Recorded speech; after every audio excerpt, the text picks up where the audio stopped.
তার ছোট বোন শেখ রেহানাও ছিল, এবং তিনি অত্যন্ত মনক্ষুণ্ণ অবস্থায় বললেন, প্রফেসর ইউনূস আমার কোনো আত্মীয় স্বজন কিনা, আমি কি তার সাথে সবসময় যোগাযোগ করি, আমার সাথে কি তার কোনো কথা হয়। একসাথে তিনি অনেকগুলো প্রশ্ন করলেন। আমি কোনোটারই উত্তর না দিয়ে বললাম যে স্যার, আমি ওনাকে শুধু চিনি যে উনি একজন নোবেল লরিয়েট, তিনি বাংলাদেশের একটা গর্ব, এবং তিনি আন্তর্জাতিক পরিমণ্ডলে অত্যন্ত সমাদৃত।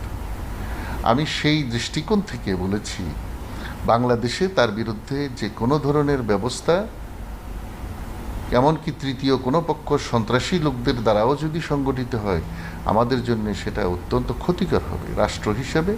বরঞ্চ আমরা স্ব-উদ্যোগী হয়ে তার নিরাপত্তার ব্যবস্থা করা উচিত। আমার পেশাগত দায়িত্বের দৃষ্টিকোণ